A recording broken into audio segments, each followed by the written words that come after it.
이 세상을 살아가면서 한 번도 염려하지 않고 사는 사람은 아마도 없을 것입니다. 그런데 여러분, 사람들은 무엇 때문에 염려하고 근심하면서 사는 걸까요? 사람마다 차이가 있을 수 있지만 그 뿌리를 보면 오늘 본문의 말씀에서 크게 벗어나지 않습니다. 25절 상반절만 보면 그러므로 내가 너희에게 이르노니 목숨을 위하여 무엇을 먹을까 무엇을 마실까 몸을 위하여 무엇을 입을까 염려하지 말라. 그러니까 사람들은 목숨 때문에 또 그의 안전 때문에 염려하고 근심하는 것이죠. 그러니까 생명의 안전과 건강 이런 것들이 사람들의 염려의 뿌리이고 그 중심에 있다는 것이죠. 우리가 살아가는 현실에서 이 염려라고 하는 것은 마치 폭군처럼 우리를 괴롭힐 수 있습니다. 지금 우리나라는 전 세계에서 사과와 감자가 가장 비싼 나라라고 하잖아요. 월급은 별로 오른 것이 없는데 물가는 계속 고공행진을 하고 있죠. 자녀들 사교육비 부담은 점점 커지고 많은 신혼부부들도 경제적인 이유로 자녀를 낳지 않는 경우도 참 많습니다. 또 우리가 아무리 선진국이고 세계에서 가장 안전한 나라에 몇 손가락 안에 꼽히는 그런 나라이기도 하지만 또 한편으로는 자살률 1위인 나라이기도 하고 교통사고 사망률 1위인 나라이기도 하고 제가 어젠가 그젠가 잠깐 뉴스를 봤는데 20살 먹은 딸아이로부터 울면서 전화가 왔어요. 부랴부랴 가봤더니 이 딸아이가 남자친구가 찾아와서 이렇게 폭행을 한 거예요. 그래서 이제 급하게 입원을 시켰는데 점점 상태가 안 좋아져요. 심지어 이제 눈앞 한쪽 눈앞이 안 보여서 이제 큰 병원으로 옮기는 도중에 지금 의사들이 지금 되게 많이 병원에 없잖아요. 이 뇌출혈을 받아주는 병원이 없어서 이렇게 옮기는 도중에 딸아이가 죽게 돼 버렸어요. 여러분, 딸 자식을 키우는 부모의 입장에서 정말 우리 자녀들을 마음 놓고 이렇게 바깥에 내보낼 수 있겠습니까? 여러분, 내 딸에게 그런 일이 일어나지 않을 거라고 누가 보장을 합니까? 또 우리의 목숨과 우리의 몸이 얼마나 많은 위험들에 우리가 노출되어 살아갑니까? 이런 형편에서 우리가 염려하지 않고 있는 사람이 있다면 아마 그 사람이 뭐 비정상적인 것처럼 느껴질 수도 있겠죠. 오죽하면 솔로몬이 인생에 대해서 이렇게 정의를 내렸습니다. 전도서 2장 22절과 23절을 보면 사람이 해 아래에서 행하는 모든 수고와 마음에 애쓰는 것이 무슨 소득이 있으랴. 일평생에 근심하며 수고하는 것이 슬픔뿐이라. 그의 마음이 밤에도 쉬지 못하나니 이것도 헛되도다. 그러니까 솔로몬이 말 그대로 누릴 거 다 누려본 왕 아니겠습니까? 근데 일평생 근심하고 수고하는 것이 슬픔뿐이고 그 마음이 밤에도 쉬지 못하고 있다라고 인생에 대해서 이렇게 정의를 내리고 있습니다. 성경에는 위대한 믿음의 인물들이 참 많습니다. 그런데 그들의 삶을 면밀히 살펴보면 염려하지 않고 살았던 인물을 찾아보기가 사실 어렵습니다. 예를 들면 사도 바울, 얼마나 위대한 믿음의 사람입니까? 그런데 그래서 이 사도 바울이요 빌립보 교회 성도들을 향해서 이런 권면까지 했습니다. 아무것도 염려하지 말고 다만 모든 일에 기도와 간구로 너희 구할 것을 감사함으로 하나님께 아뢰라. 다 아시는 내용이잖아요. 이런 권면을 사도 바울이 했어요. 그럼 사도 바울은 염려하지 않고 살았을까요? 그렇지 않습니다. 막상 자기가 염려해야 할 상황에 부딪혔을 때 사도 바울이 어떻게 했을까요? 에바브로디도라는 제자가 자기가 수감된 로마 감옥에 방문했다가 병에 들었습니다. 그래서 증세가 점점 악화되어서 죽을 위기에 처한 거예요. 이 에바브로디도는 나중에 하나님의 은혜로 회복이 됩니다. 그런데 그 당시에 대해서 사도 바울이 이런 고백을 합니다. 빌립보서 2장 27절에 그가 병들어 죽게 되었으나 하나님이 그를 긍휼히 여기셨고 그뿐 아니라 또 나를 긍휼히 여기사 내 근심 위에 근심을 면하게 하셨느니라. 그러니까 사도 바울도 에바브로디도가 병에 걸려서 정말 병세가 악화되면서 살지 죽을지 모르는 그런 위급한 상황에 처하니까 근심 위에 근심을 했다는 거예요. 또 근심하고 또 근심하고 또 근심하고, 정말로 에바브로디도가 죽을까 봐 너무너무 두려워하면서 근심을 했다는 것입니다. 나는 근심하고 근심했는데 하나님이 나를 불쌍히 여겨주셔서 에바브로디도를 고쳐주셨고, 그로 인해서 모든 근심이 더졌다는 거죠. 그러니까 아무리 믿음이 좋은 지도자도 근심과 염려에서 자유로울 수는 없다는 것입니다. 그런 관점에서 볼 때 오늘 본문 25절에 주님이 하시는 말씀이 사실 쉽게 받아들여지지는 않습니다.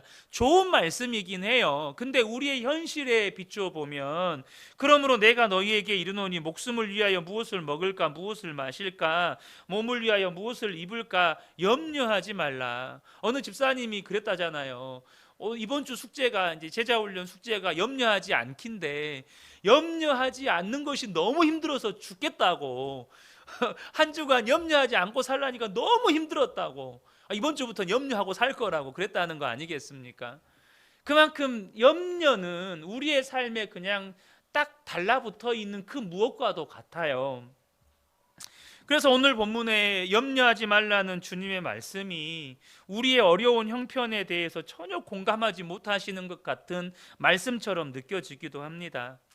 물론 여러분, 염려에도 순기능이 있습니다. 상담사들도 적당한 스트레스는 우리에게 도움이 된다고도 하죠. 염려하기 때문에 열심히 일하기도 하고, 또 미래에 있을 위험을 대비하기도 합니다. 그렇지만 염려하고 사는 건 모든 죄와 사망과 저주 가운데서 구원받은 하나님의 자녀다운 삶은 아니라는 것입니다. 오늘 본문에서 말씀하시는 요지가 그거예요. 그것은 죄와 사망에서 구원받은 하나님의 자녀요, 예수님의 제자다운 삶이 아니라는 거예요. 그래서 예수님이 염려하지 말라고 하시는 것입니다. 또한 오늘 본문을 보면 그 염려를 묶어버릴 수 있는 방법도, 그리고 왜 염려하지 않아야 하는지에 대한 이유도 말씀해 주십니다. 먼저 오늘 본문에서 함께 나누기 원하는 것은 우리가 염려하지 않아야 하는 이유입니다. 그 첫 번째는 뭐냐 하면 염려가 우리에게 해로운 것이기 때문입니다. 우리가 오늘 본문에서 25절부터 읽었는데요, 이 25절은 앞 구절과 독립된 구절이 아니고 앞 구절과 연결된 구절입니다. 그래서 24절에 보면 예수님이 무슨 말씀을 하시냐면, 한 사람이 두 주인을 섬기지 못한다는 말씀을 하십니다. 여기서 말하는 두 주인은 돈과 하나님을 말하는 거죠. 돈과 하나님을 동시에 사랑할 수 없다는 말씀이에요. 그러므로 돈을 선택하든지 하나님을 선택하든지 선택하라는 거죠. 그리고 오늘 본문 25절에서 이제 염려하지 말라고 하십니다. 그러니까 여러분 한번 보세요. 두 주인을 섬기지 말라는 말씀과 염려하지 말라는 말씀과 무슨 인과관계가 있죠? 너무 동떨어진 내용처럼 보이잖아요. 두 주인을 섬기지 못한다, 그리고 염려하지 말아라. 뭔가 인과관계가 있기 때문에 예수님께서 이 말씀을 연결해서 하신 거거든요. 그러면 이 말씀에는 무슨 인과관계가 있냐면, 이 앞서 말씀하신 24절과 25절을 연결해서 보면 부자나 가난한 자나 돈에 마음을 두기 시작하면, 돈을 주인으로 섬기기 시작하면 염려에 붙잡혀 살게 된다는 것을 전제하고 하시는 말씀이에요. 사람이 돈을 섬기고 살면, 돈을 주인으로 섬기고 살면 반드시 염려에 붙잡히게 된다는 이것을 이미 전제로 깔고 하시는 말씀입니다. 사랑하는 성도 여러분, 꼭 기억하셔야 합니다. 돈을 사랑하는 사람은 반드시 염려에 빠지게 됩니다. 그리고 그 염려와 근심은 우리를 병들게 합니다. 잠언 17장 22절에 보면 마음의 즐거움은 양약이라도 심령의 근심은 뼈를 마르게 하느니라. 어제 하은이가 학교에서 좀 일찍 조퇴를 했어요. 컨디션이 안 좋아서 조퇴를 하는데, 근데 이제 이렇게 수술 후유증이 있으니까 좀 두통이 있잖아요. 근데 두통이 한순간에 사라지는 사건이 있었대요. 그게 뭐였냐면, 이제 여학생들이 있으니까 하여튼 외모에 관심이 많잖아요. 여학생 그 반에 있는 아이 중에 한 친구가 콧대를 높이겠다고 여기 코에다가 이게 하여튼 뭐 기구를 껴가지고 콧대를 이렇게 높인 거예요. 이게 이제 그걸 계속 하고 있어야 콧대가 높아진다는 거예요. 근데 이제 과학 선생님이 그걸 봐버린 거예요. 그래서 과학 선생님이 웃음이 터져가지고 도저히 수업 진행을 못 하시는데, 수업 진행은 해야 하겠기에 그 아이와 시선을 안 마주치고 고개를 돌리면서 이렇게 수업을 하시는 그 장면에 완전히 그 교실이 웃음바다가 돼버린 거예요. 근데 그 전까지 머리가 너무 아팠었는데 이게 웃어버리니까 머리 아픈 게 한순간에 사라졌다는 거예요. 그렇게 웃으니까. 여러분, 마음의 즐거움은 양약이 됩니다. 하나님은 우리가 웃기를 원하시고 즐거워하기 원하시고 행복하기를 원하십니다. 이게 하나님께서 만드신 창조의 질서예요. 마음의 근심은 뼈를 상하게 하지만 우리 마음의 즐거움은 우리를 건강하게 하는 것도 사실이에요. 그런데 이렇게 마음의 근심이 우리의 뼈를 상하게 만든다고, 뼈를 마르게 한다고 말씀하시는데, 누가복음 21장 34절을 보면 말세가 되면 성도들이 빠질 수 있는 무서운 악이 세 가지가 있대요. 근데 그 악은 우리를 영적으로 깊이 잠들게 만들어서 예수님의 재림을 준비하지 못하게 만들다가 나중에는 주님으로부터 버림받게 만든다는 거예요. 근데 이 세 가지 악이 뭐냐? 첫 번째가 방탕함이고, 두 번째가 술 취함이고, 세 번째가 염려예요. 우리는 방탕함이나 술 취함에 대해서는 악함이라고 생각을 하지만 염려하는 것에 대해서는 그것이 술 취함이나 방탕함과 같은 악함이라고 생각하지는 않고 살아요. 근데 성경은 뭐라고 말씀하시냐면, 그렇게 염려하면 이 마지막 때를 살아가는 우리들이 주님의 재림을 준비할 수 없을 뿐만 아니라 그 염려의 마음을 빼앗겨서 정말로 주님 다시 오시는 그날에 버림받게 된다는 거예요. 여러분, 그만큼 염려는 우리에게 해로운 것입니다. 누구든지 돈의 마음을 빼앗기면 염려에 사로잡히고 그 육체뿐만 아니라 그 영혼까지도, 그 심령까지도 망치게 된다는 사실을 저와 여러분이 아셔야 합니다. 두 번째는 뭐냐면 염려 자체가 무익하기 때문이라는 거예요. 왜 우리가 염려하지 않아야 합니까? 염려한다고 해서 우리에게 유익되는 게 하나도 없다는 겁니다. 오늘 본문 27절을 보면 너희 중에 누가 염려함으로 그 키를 한 자라도 더할 수 있겠느냐?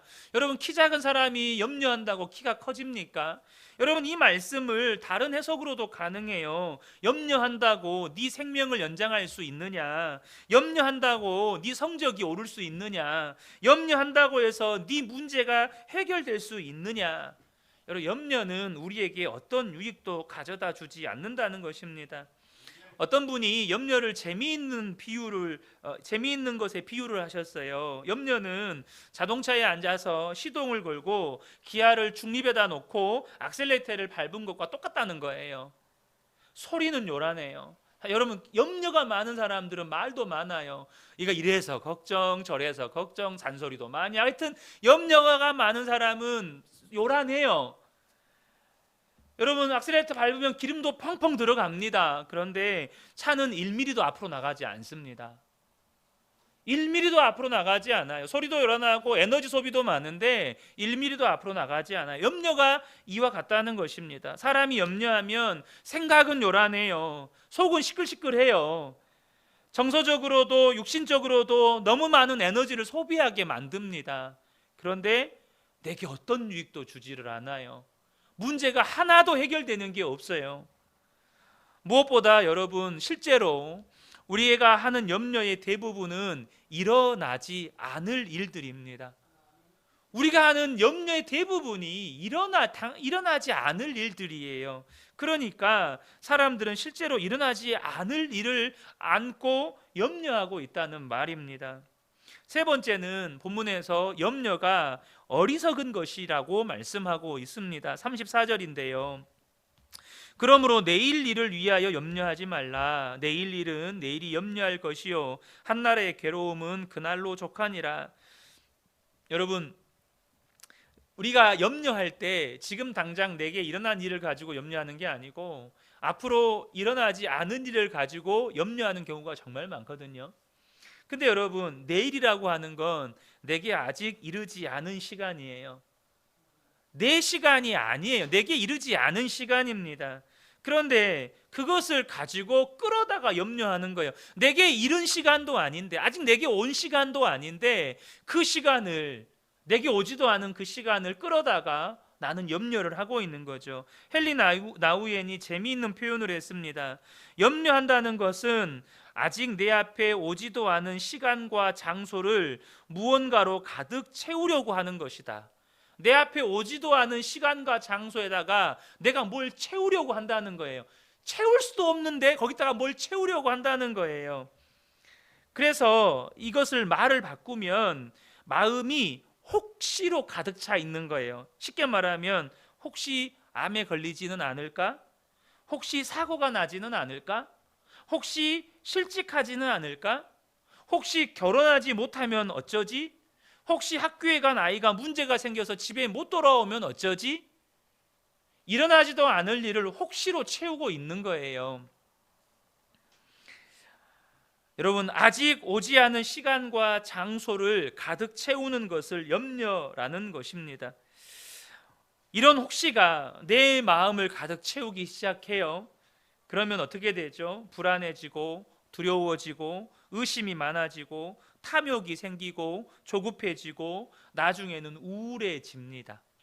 염려를 가득 안고 사니까요, 내 안에 기뻐할 일이 뭐가 있어요? 그러니까 사람이 우울해지는 거죠. 여러분, 우리가 겪는 많은 고통들이 이와 같이 쓸데없는 염려와 깊은 관계를 가지고 있습니다. 우리의 영적인 삶을 망가지게 만든다는 것이죠. 무엇보다도 우리 안에서 역사하시는 성령님의 발목을 잡습니다. 성령님이 역사하시지 못하도록 내가 끊임없이 염려를 붙잡고 살아요. 근데 그 염려가 성령님의 발목을 붙잡아요. 그러니까 내 삶이 비참해질 수밖에 없는 것입니다. 여러분, 꼭 기억하십시오. 염려는 오늘 나의 행복을 빼앗아가는 강도입니다. 오늘 나의 행복을 빼앗아가는 강도가 염려예요. 하나님은 저와 여러분이 행복하기 원하십니다. 즐거워하기 원하시고 기뻐하기를 원하십니다. 근데 염려가 그 모든 것을 다 빼앗아갑니다. 여러분, 주어진 오늘도 제대로 살지 못하면서 내일을 끌어안고 씨름하고 염려하는 게 얼마나 어리석은 일입니까? 주어진 오늘 하루도 제대로 못 사는데 아직 오지도 않은 시간을 끌어당겨서 염려하고 있다니 얼마나 어리석어요. 그러므로 여러분, 염려는 해로운 것이고 무익한 것이고 어리석은 거라는 것입니다. 그런데 이 말씀을 들으면서 여전히 마음속에 염려를 품고 계신 분들도 계실지 모르겠습니다. 저는 혹시 이 밤에 마음 가운데 염려를 품고 계신 분이 계시다면 정말로 성령님의 위로와 또 성령님의 일하심을 경험하게 되시기를 축복합니다. 성령님이 반드시 도와주십니다. 여러분, 지금까지 여러분 염려 없었던 적이 얼마나 있습니까? 근데 그때마다 우리를 도와주시는 성령님, 이 밤에도 도와주십니다. 그렇다면 이 염려를 묶어 놓을 수 있는 비결이 뭘까요? 그것은 바로 믿음입니다. 염려를 묶어버리는, 염려가 내 안에서 작동하지 못하게 만드는 비결은 믿음이에요. 그런데 거기에는 오늘 본문을 빌리면 세 가지 믿음이 있습니다. 오늘 본문에 그 세 가지 믿음을 하나씩 좀 살펴보기를 원합니다. 첫 번째 믿음은 제 성경의 표현을 그대로 옮기겠습니다. 어떤 믿음이냐면 하물며 너희일까 보냐 믿음입니다. 하물며 너희일까 보냐, 이 믿음이라는 거예요. 오늘 26절부터 30절을 보면 예수님께서 이런 말씀을 하십니다. 26절 먼저 보겠습니다. 공중의 새를 보라. 심지도 않고 거두지도 않고 창고에 모아들이지도 아니하되 너희 하늘 아버지께서 기르시나니 너희는 이것들보다 귀하지 아니하냐. 28절부터 30절입니다. 또 너희가 어찌 의복을 위하여 염려하느냐? 들의 백합화가 어떻게 자라는가 생각하여 보라. 수고도 아니하고 길쌈도 아니하느니라. 그러나 내가 너희에게 말하노니 솔로몬의 모든 영광으로도 입은 것이 이 꽃 하나만 갖지 못하였느니라. 오늘 있다가 내일 아궁이에 던져지는 들풀도 하나님이 이렇게 입히시거든 하물며 너희일까 보냐? 믿음이 작은 자들아. 우리가 우리 안에 일어나는 염려를 딱 묶어버리려면 우리 안에 이 믿음이 있어야 된다는 거예요. 하물며 너희일까 보냐. 이게 무슨 말입니까? 하나님은 공중에 나는 새도 기르시고 들의 백합화도 내일 아궁이에 던져질 들풀도 입히시는 하나님이십니다. 그 하나님이 그 하늘에 나는 새보다도 들에 피는 백합화나 들풀보다도 더 귀하고 존귀한 우리를 내버려 두시겠느냐는 거예요. 이 지구상에 존재하는 조류는 약 1000억 마리 정도 된다고 합니다. 저는 세보지 않아서 모르겠습니다. 한 1000억 마리 정도 된다고 해요. 여러분, 근데 그 1000억 마리 정도 되는 그 조류 새를 누가 다 먹이십니까? 하나님이 먹이십니다. 여러분, 우리나라에 봄마다 날아오는 새가 있죠. 제비 다 아시죠? 저도 어렸을 때 시골에 살 때 봄이 되면 이렇게 처마 밑에 제비가 집을 짓고 알을 낳아서 새끼를 이렇게 부화시켜서 키우는 모습들을 이렇게 봤던 기억이 있습니다. 그런데 제비는 새끼에게 하루에 100번 이상 먹이를 이렇게 이렇게 잡아가지고 날아서 먹인다 그래요. 그러니까 암수가 100번 이상을 이렇게 먹이를 잡아가지고 먹인다는 거죠. 그래서 하루에 대략 한 7,000마리 정도의 곤충을 잡아서 먹인대요. 그래서 새끼를 키우는 3주간 동안 대략 한 15만 마리 정도의 벌레나 곤충류를 잡아서 새끼에게 먹인다는 거예요. 여러분, 그런데 제비가 한두 마리입니까? 얼마나 많은 제비들이 그렇게 새끼에게 먹이를 먹입니까? 하나님이 그 날짐승 하나도 다 먹여서 키우는데 하물며 너희일까 보냐. 이 믿음을 가지라는 거예요. 들에 피는 그 백합화도 피고 지는 그 모든 과정을 하나님께서 돌보시는데 하물며 너희일까 보냐. 이 믿음을 가지시라는 것입니다. 여러분, 백합화나 공중의 새보다 너무나도 귀중한 우리를 하나님이 절대 가만히 내버려 두시지 않는다는 것입니다. 여러분, 우리가 누구입니까? 하나님이 사랑하시는 자녀입니다. 얼마만큼 사랑하십니까? 독생자 예수 그리스도를 십자가에 내어주셔서 죽게 하시기까지, 그렇게 하셔서 하나님의 자녀 삼으시기까지 우리를 사랑하셨습니다. 그래서 우리를 사랑하시는데 머리카락 하나까지 세시고 눈동자같이 지키시고 어디를 가든지 함께 하시고 우리의 모든 기도를 귀담아 들으시는 하나님이십니다. 그러면 공중의 새도 백합화나 들풀도 먹이시고 입히시는 하나님이 그렇게 소중한 우리를 그렇게 내버려 두시겠느냐는 거예요. 하물며 나일까 보냐. 여러분, 하물며 너희일까 보냐. 이 너희에다가 여러분의 이름을 대입하셔야 합니다. 하물며 신규식일까 보냐. 하나님이 절대 여러분들을 그 염려 가운데 머물러 있도록 내버려 두시지 않으신다는 거예요. 여러분, 염려가 내 마음에 몰래 들어와서 내 마음을 사로잡으려고 할 때 창문을 열고 여러분, 날아다니는 새나 나무에 가지에 앉아서 지저귀는 새를 바라보면서 여러분, 이 말씀을 떠올리셔야 합니다. 그러면서 여러분, 하나님을 향해서 외치셔야 돼요. 하나님, 저 새들도 저렇게 먹이시네요. 근데 나는 저 새들보다도 얼마나 중요한 존재입니까? 그런데 하나님, 저 지금 실직했습니다. 나에게는 가족들이 딸려 있습니다. 염려가 나를 사로잡으려고 합니다. 하나님, 저에게 믿음 주세요. 하나님, 제가 건강을 잃었습니다. 하나님, 저에게 믿음 주세요. 여러분, 하물며 너희일까 보냐, 이 믿음 주세요 라고 구하시라는 것입니다. 하나님께서 믿음 부어주십니다. 오늘 본문에 말씀하시잖아요. 하물며 너희일까 보냐. 저 새들도 저렇게 입히시는데 하물며 너희를 안 먹이고 안 입히시겠느냐. 이 믿음을 우리에게 요구하시는 것입니다. 그 믿음이 있을 때 우리 안에 있는 나도 모르게 내 안에 숨어 들어와서 내 안에 역사하고 있는 염려가 묶여버린다는 거예요.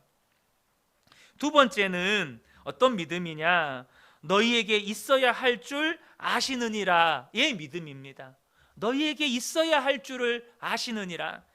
31절 32절입니다. 그러므로 염려하여 이르기를 무엇을 먹을까 무엇을 마실까 무엇을 입을까 하지 말라. 이는 다 이방인들이 구하는 것이라. 너희 하늘 아버지께서 이 모든 것이 너희에게 있어야 할 줄을 아시느니라.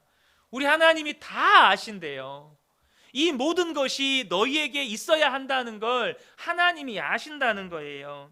사랑하는 성도 여러분, 하나님이 내 모든 사정을 아신다. 여러분, 이것이 믿음입니다. 내 모든 처지와 형편을 하나님이 아신다. 여러분, 이게 너무너무 중요한 믿음이에요. 오늘 방금 우리가 읽었던 31절 32절에 이방인 이야기가 나옵니다. 이 모든 것은 이방인들이 구하는 것이다. 바로 이방인들은 예수 안 믿는 세상 사람들을 말하는 것이죠. 여러분, 근데 세상 사람들 한번 보세요. 하나님은 그런 세상 사람들에게도 동일하게 햇빛과 비를 주시고 그들의 필요를 채워 주십니다. 심지어 예수 안 믿고 사는 사람들이 세상에서 더 떵떵거리면서 사는 모습들을 우리는 봅니다. 심각한 죄인인데 장수해요. 제가 얼마 전에 말씀드렸잖아요. 이렇게 저희 교회 신천지에서 오신 분. 근데 그 이만희 씨가 지금 94세인가 5세인가 그러거든요.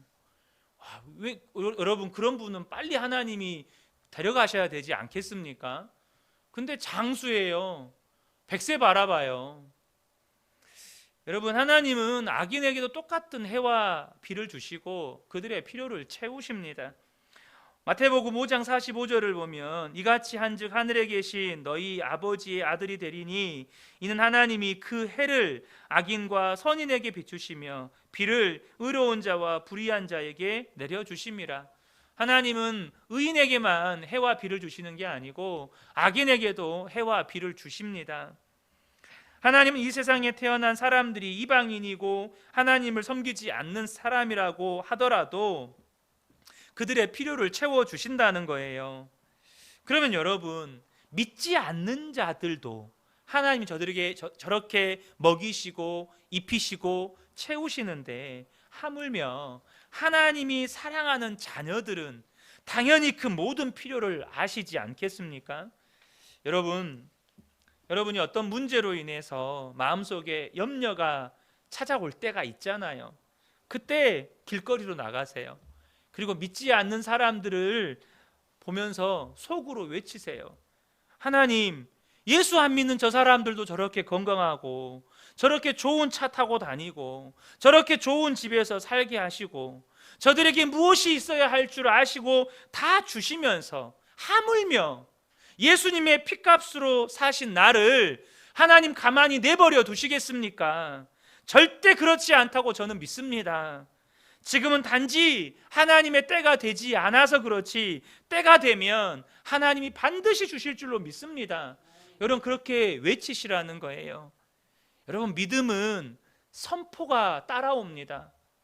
여러분, 정말로 믿는다면 그 믿음을 여러분의 입술로 선포하세요. 그건 정말로 중요한 믿음의 활동입니다. 여러분, 사람이 마음으로 믿어 의에 이르고 입으로 시인할 때 구원에 이르는 것입니다. 내가 마음으로 믿는 건 하나님 앞에 의롭다고 인정받는 것이지만 입으로 선포하며 살아갈 때 그 구원이 내 삶에 실제적으로 경험되어지는 것입니다. 말씀의 능력이 내 삶에 실제로 경험되는 거예요. 여러분, 절대 믿음의 선포를 무시하지 마세요. 여러분, 그 믿음의 선포의 대표적인 것이 기도잖아요. 왜 기도합니까? 믿기 때문에 하는 것입니다. 믿음의 선포의 대표적인 것이 찬양이잖아요. 나의 처지와 형편과 상관없이 하나님을 찬양하는 것입니다. 왜 찬양합니까? 믿기 때문입니다. 믿기 때문에 찬양하는 거예요. 그러므로 여러분 안에서 믿음의 소리가 계속해서 되어지고 있다면 여러분 안에 있는 염려는 꼼짝하지 못합니다. 여러분 안에 있는 그 염려가 여러분의 믿음 때문에 묶여버려요. 세 번째 믿음은 이 모든 것을 너희에게 더하시리라의 믿음입니다. 33절입니다. 그런즉 너희는 먼저 그의 나라와 그의 의를 구하라. 그리하면 이 모든 것을 너희에게 더하시리라. 이 믿음이에요. 이 모든 것을 너희에게 더하시리라. 우리가 하나님의 나라와 그 의를 구하며 살면 때를 따라 우리가 필요한 것을 우리가 구하지 않아도 하나님이 다 주신다는 거예요. 여러분, 그의 나라와 그의 의를 구한다는 이 말씀을 너무 어렵게 생각하지 않게 되기를 바랍니다. 이 그의 나라와 그의 의를 구한다는 것은 가장 단순하게는 예수님을 나의 구주로 고백하고 믿는 것을 말하는 거예요. 가장 먼저 여러분, 이게 없으면 먼저 그의 나라와 그의 의를 구하는 것 자체가 시작될 수가 없거든요. 그래서 먼저 그의 나라와 그의 의를 구한다는 것은 나 한 사람이 예수를 믿으면 하나님의 나라가 확장되는 거예요. 아멘이십니까? 여러분의 가정에서 내가 예수 믿으면 여러분의 가정에 하나님의 나라가 확장되는 거예요.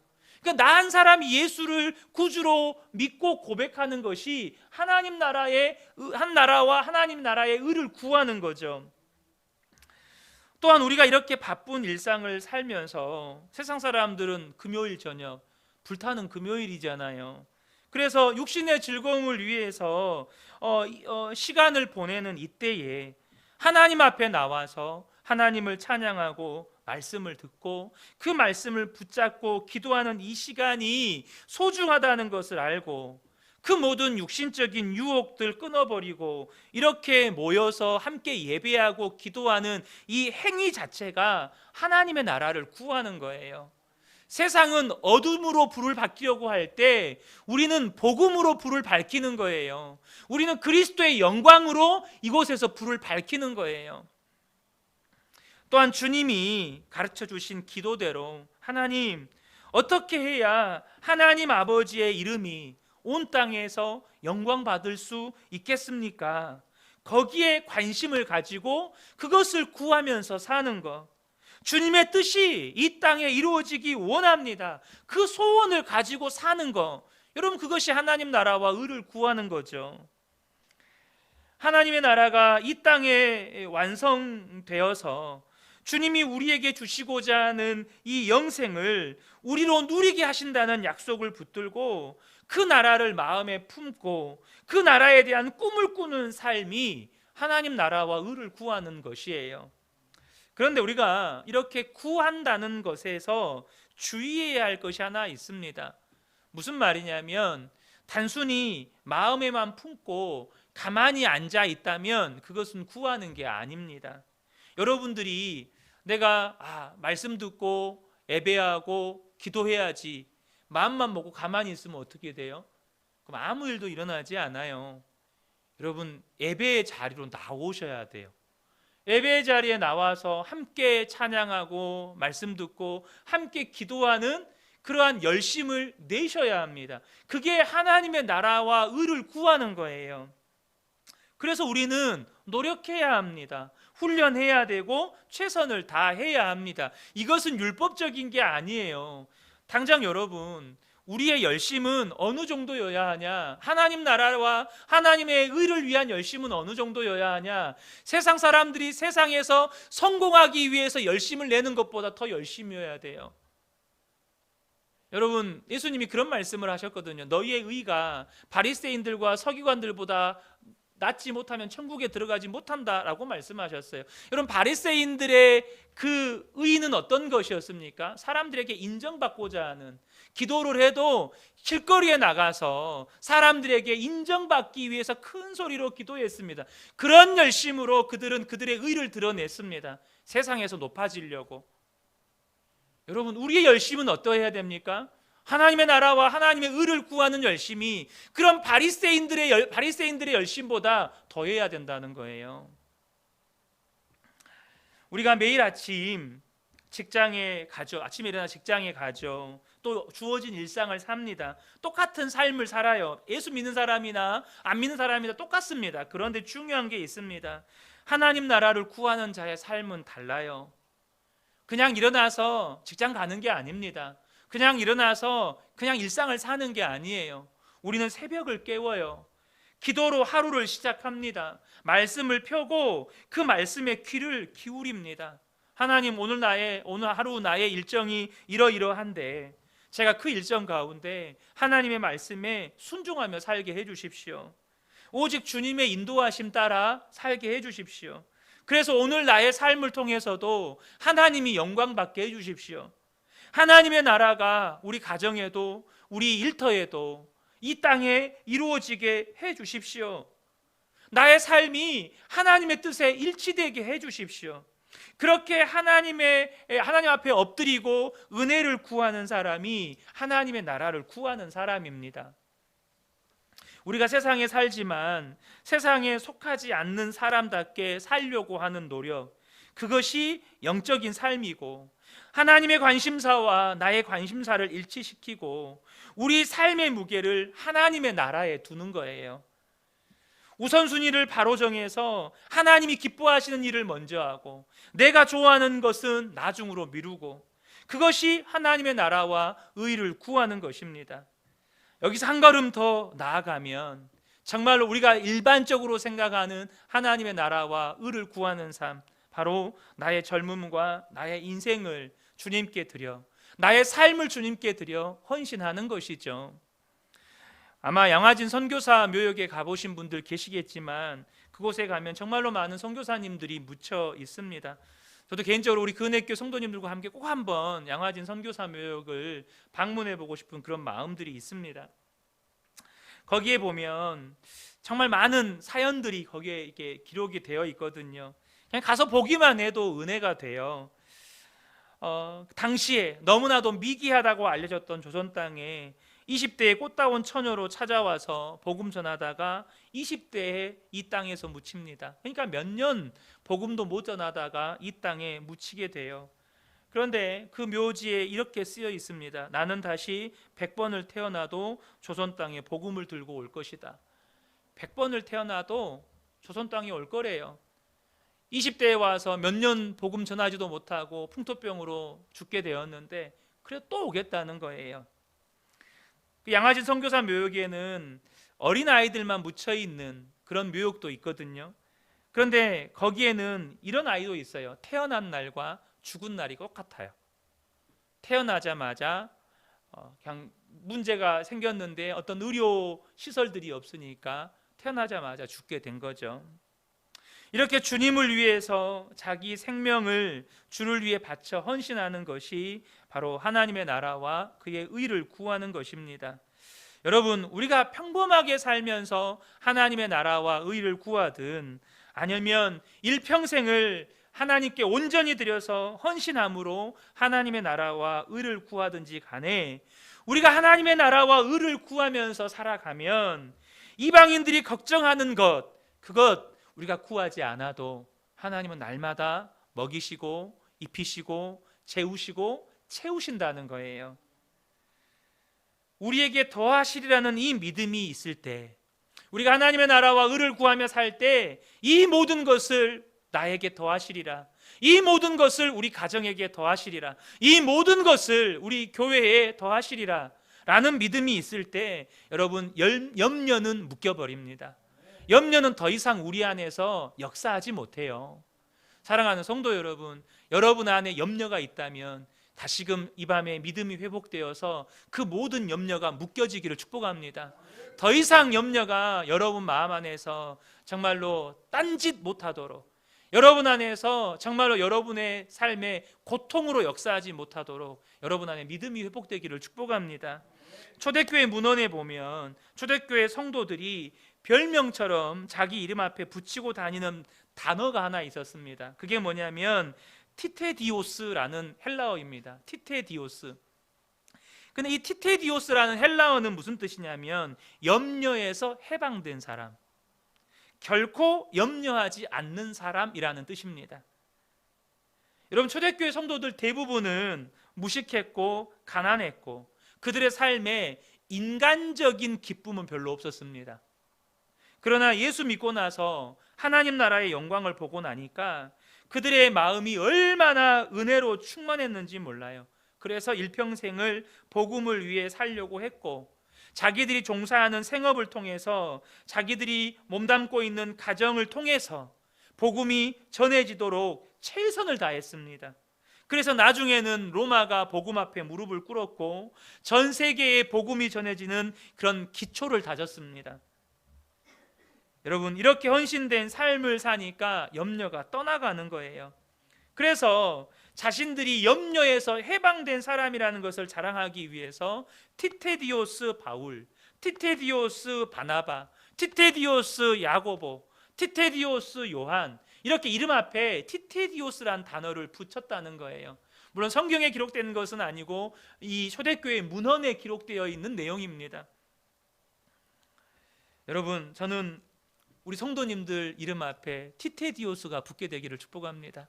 염려에서 해방된 사람들, 결코 염려하지 않는 사람들, 이것이 주님이 우리에게 원하시는 모습이라는 것이죠. 예수님은 우리가 염려에서 자유로울 수 있고 모든 것을 새롭게 볼 수 있는 세계로 지금 초대하고 계십니다. 바로 믿음의 세계입니다. 어떤 믿음입니까? 우리 세 가지 꼭 나누었습니다. 하물며 너희일까 보냐 믿음, 너희에게 있어야 할 줄을 아시느니라의 믿음, 이 모든 것을 너희에게 더하시리라 이 믿음. 이 밤에 우리 모든 성도님들에게 이 믿음이 회복되어서 정말로 염려에서 해방된 그런 삶을 살아가게 되시기를 예수님의 이름으로 축복합니다. 아멘.